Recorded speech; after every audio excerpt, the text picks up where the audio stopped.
Salut à tous. Et bah écoutez, aujourd'hui, je vous emmène avec moi sur le parcours et on va essayer de réfléchir à la question qui me trotte en tête en ce moment, c'est pourquoi je stagne à 16. Donc voilà, je vais vous partager un peu ma réflexion sur le sujet, essayer de faire avancer les choses pour moi et peut-être que ça pourra vous aider. Donc un peu comme la vidéo que Yann a fait, ça m'a fait réfléchir et voilà, j'ai différents sujets à aborder avec vous, auprès de vous. On va aller voir ça tout de suite. Et bah let's go, je vous emmène avec moi. Bon, la première des choses, c'est que j'ai pas fait assez de compétition. Si vous avez pu voir, on en a discuté avec Juju. Pour Juju, il faut faire au moins 30 compétitions, sachant qu'on risque d'en faire 10 bonnes, 10 moyennes, 10 mauvaises. Et l'année dernière, je pense que j'en ai fait que 10. Donc ça, c'est déjà une des premières raisons pour lesquelles mon index n'a pas baissé. Je ne fais pas assez de compétition. Alors après, voilà, d'un point de vue personnel, j'ai pas pu. Mais c'est peut-être un axe d'amélioration pour l'année prochaine, d'essayer de faire plus de compètes. Donc voilà, première chose, essayer de faire un maximum de compétition car c'est la seule solution pour faire baisser l'index.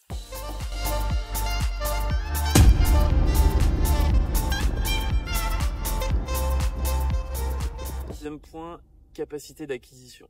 On est tous différents. Après réflexion, je me suis rendu compte qu'il me fallait beaucoup de temps pour intégrer des changements. On a mis en place beaucoup de changements avec Clifford, ce qui a pas été évident pour moi. Voilà, il me faut du temps, il faut que j'essaye pour apprendre et intégrer un nouveau mouvement. Comme il le dit bien, on n'est pas des professionnels, c'est pas notre métier.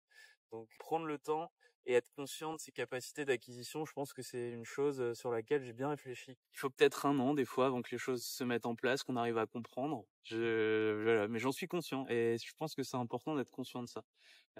C'est pas parce que on fait un cours un jour, voilà, si on pratique pas derrière, il y aura pas de résultat, ça c'est sûr. Mais des fois ça peut prendre du temps et voilà, faut en être conscient. Vraiment une chose aujourd'hui que je prends en compte. Il me faut du temps justement pour évoluer et faire évoluer mon swing. En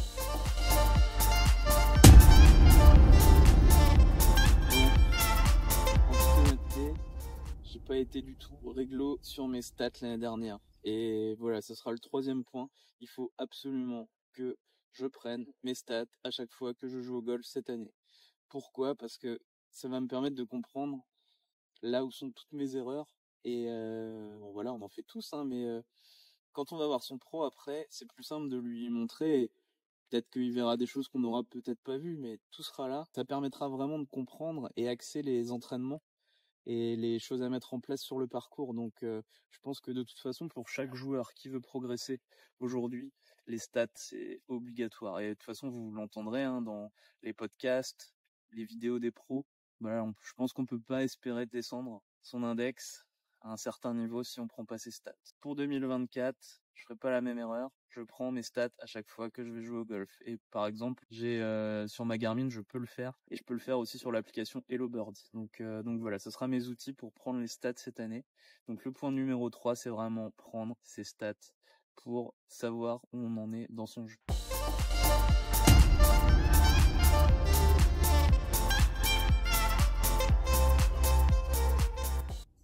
Quatrième point, la disponibilité d'esprit. Je sais pas si ça vous est déjà arrivé.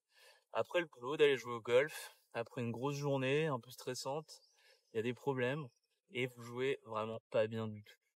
Et ben voilà, là c'est vraiment réussir à, une fois qu'on ferme la portière, on se dit allez, on est au golf, on pense à rien d'autre, on est là justement pour prendre du plaisir, on est là pour se faire plaisir, on est là pour décompresser. C'est quelque chose que l'année dernière, j'avais pas vraiment un esprit très disponible parce qu'avec ma compagne, on a eu une petite fille et pour les parents, voilà, vous comprendrez que la vie de parent n'est pas toujours très simple et je n'avais pas cette disponibilité d'esprit pour pouvoir être à 100% dans mon golf. Et c'est pour ça que réussir à arriver au golf et se dire on est là, c'est parti, on est que au golf. Bon, bien sûr, on essaye d'y aller dans de bonnes conditions, hein. Ça, c'est quelque chose pour moi d'important, c'est vraiment réussir à me dire je suis au golf, j'en profite pour 6 trous, 9 trous, 18 trous. Mais quand j'y suis, voilà, je ne pense pas à autre chose et je suis pas brouillé par des éléments extérieurs. Et je me laisse pas envahir par mes émotions, si possible des choses extérieures. Et on essaye de laisser les soucis dans la voiture si on en a. Pouvoir avoir un esprit vraiment disponible à fond pour le golf et ne pas avoir de mauvaises pensées.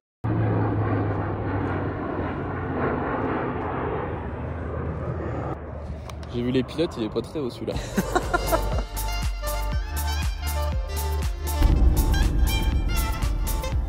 Bon les gars, pour progresser, il y a pas le choix, il faut des entraînements structurés. Ça, c'est quelque chose que j'ai compris l'année dernière et que je mets en place actuellement.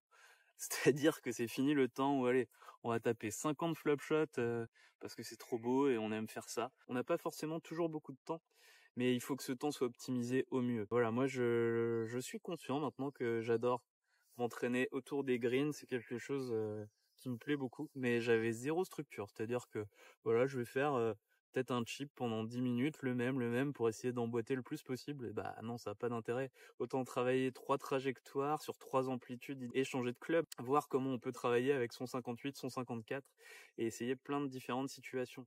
Et bien organisé et bien structuré, c'est aussi dire, bah j'ai 1 heure, je fais un quart d'heure de putting, un quart d'heure de petits jeux, je vais aller taper des balles pendant 20-25 minutes et mon wedging est pas top, je vais essayer d'y consacrer un peu plus de temps aujourd'hui. Les stats peuvent servir justement à bien structurer votre entraînement du jour J pour vous dire voilà, je fais un point, dernière partie, j'étais pas terrible au wedging, allez, j'essaye de bien le travailler pour essayer de comprendre ce qui va pas si c'est possible, hein. Ou alors je vais voir mon pro, mais en tout cas, on essaye d'arriver avec une idée en tête et on va pas taper des balles pour taper des balles, quoi. Il faut un intérêt derrière. Donc ça va être une des choses qui vont m'aider justement dans mon entraînement à faire baisser mon index. C'est le 5e point, il me semble. 6e point, bien se connaître et jouer son jeu. Je pense que ça c'est quelque chose de très important.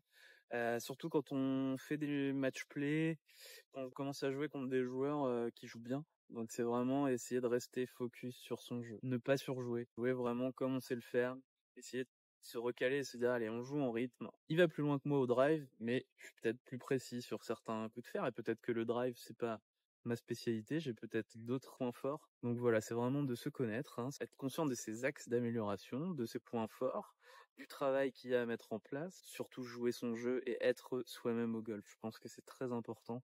Et ça, c'est vraiment une des clés, je pense, qui pourra me permettre de baisser mon index. C'est-à-dire de vraiment jouer pour moi, d'être focus sur mon jeu. Après, rien n'empêche que je peux aider mon partenaire à chercher sa balle, hein. C'est pas quand je dis jouer son jeu, voilà, faut rester quand même gentleman et respecter l'étiquette. Voilà, je joue contre quelqu'un, peut-être qu'il est plus fort que moi, mais je le respecte. Et ça, c'est important aussi. Mais juste regarder où finit sa balle, pas forcément regarder son swing et se comparer.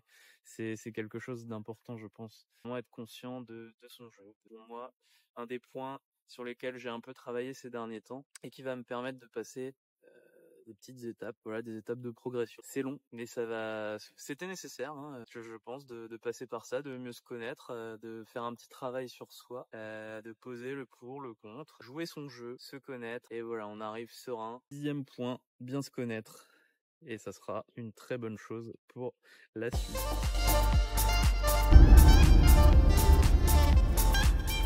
Un point, je pense que tout le monde devrait travailler, c'est l'aspect mental. C'est pas quelque chose que je cherchais à bosser particulièrement depuis que je joue au golf, mais je prends conscience que c'est quand même, ça s'appelle pas The Mental Game pour rien, hein.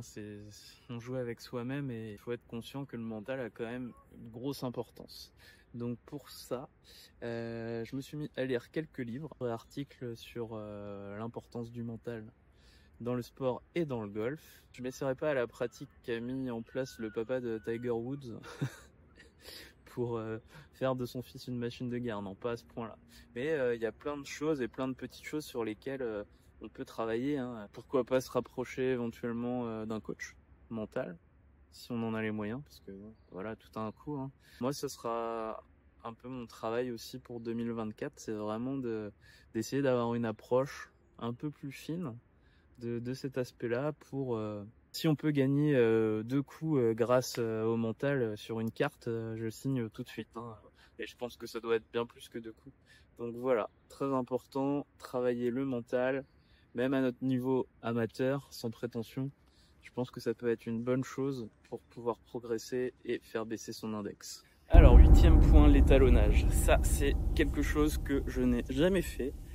Donc je connais à peu près mes distances, mais sans plus. Donc si on veut être dans la rigueur cette année, il va falloir que je fasse un étalonnage sérieux de mes clubs. C'est-à-dire que il faut avoir un swing répétable déjà dans un premier temps. Et c'est quelque chose que j'avais pas l'année dernière. Donc déjà, de ce point de vue-là, je peux avancer, mettre en place un étalonnage précis du driver jusqu'au fer 8, et après du fer 9 au 58, et vraiment avoir 3 amplitudes différentes pour vraiment avoir une précision entre 0 et 120 mètres, quoi. Ça, c'est vraiment un objectif pour augmenter le nombre de greens en régulation. Donc, plus j'ai changé de club et j'ai pas les mêmes lofts. Je les joue sans avoir d'idée précise. Bon, j'ai un ordre d'idée, je commence à m'y faire, mais c'est tant qu'on n'a pas pris les données en compte, qu'on n'est pas sûr de tout ça. Je préfère faire un étalonnage bien précis, un bon travail sur le wedging pour arriver en début de saison avec toutes les armes pour baisser mon index. Donc voilà.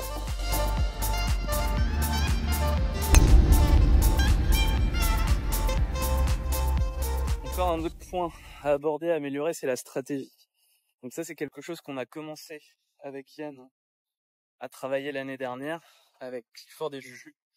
Et donc il va vraiment falloir avoir un plan de jeu adapté pour les parcours qu'on va jouer. Tout sur le parcours où on va faire les compétitions, de vraiment bien le connaître, de l'avoir bien reconnu, de connaître absolument les zones et pas faire d'erreur de stratégie parce que généralement ça nous coûte énormément de points. Je peux tout de suite parler d'un autre point auquel je vais devoir être très vigilant, c'est mon alignement. C'est la cause de beaucoup d'erreurs. Je prends très cher généralement quand je fais une faute d'alignement. Si je suis mal aligné sur un départ, ça peut être la sanction tout de suite. Allez, on prend balle hors limite, balle perdue. Donc du coup, c'est un coup de perdu. On commence le trou déjà à 3, quoi. Donc c'est impossible. Hein. Puis voilà, hein. On n'est pas pro. Donc on n'est pas capable de faire forcément un bogey pour sauver les meubles. Une bonne stratégie, même que aussi simple soit-elle, mais de savoir ce qu'on a à faire et d'essayer de le faire au mieux. Voilà, hein, comme l'aspect mental rentre en compte aussi, on essaye de respecter la stratégie. Et si on n'y arrive pas, ou si on oublie, on est toujours capable de se dire, bah non, là c'est une erreur, j'aurais pas dû faire comme ça, je suis capable de mieux faire. Donc une bonne stratégie, c'est très important, et un gros travail sur l'alignement. Faites attention à vos alignements, regardez les départs, la plupart du temps, ils sont vraiment super mal orientés, surtout si les jardiniers ont une rancœur contre vous. Non, je rigole. Alors normalement la balle doit être par là. Faut faire vraiment attention hein, sur les départs. Parfois vous allez vous aligner dans le sens du départ et les boules elles seront vraiment orientées sur l'obstacle. Donc là, c'est quelque chose qu'on aurait pu éviter en amont. Donc soyez vigilants et concentrés, c'est important, sur votre alignement. Et je suis le premier à faire l'erreur, donc ça va être quelque chose voilà, à travailler. Toujours dans cette recherche de baisse d'index. L'alignement et la stratégie, on s'y met à fond.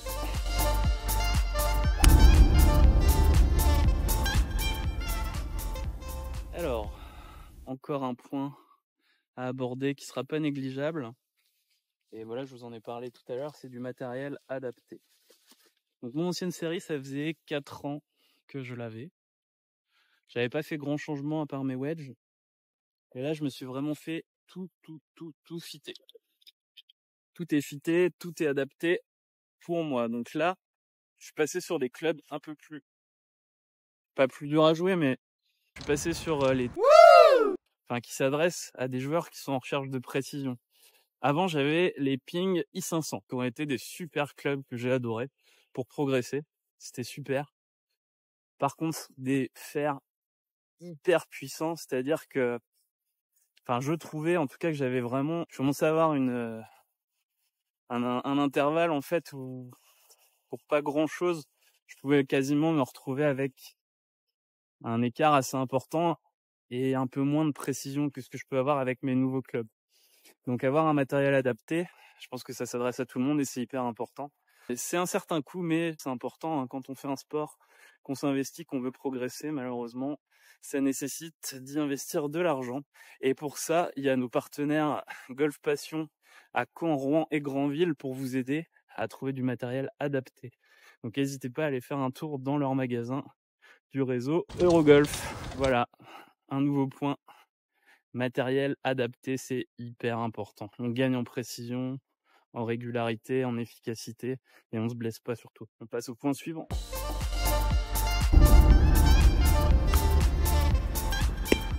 Important important de connaître ses distances. Donc quelque chose qui serait pas mal aussi pour moi, pour la nouvelle année, c'est d'avoir un fairway finder. De réussir à avoir un shot. Après, peu importe, un driver, bois 4, le fer 3, pour être sûr de pouvoir trouver le fairway quand le swing est pas hyper en place, quand c'est difficile. J'espère que vous avez pas le mal de mer avec la caméra. Voilà. Donc désolé, je change d'endroit, mais la caméra s'est coupée.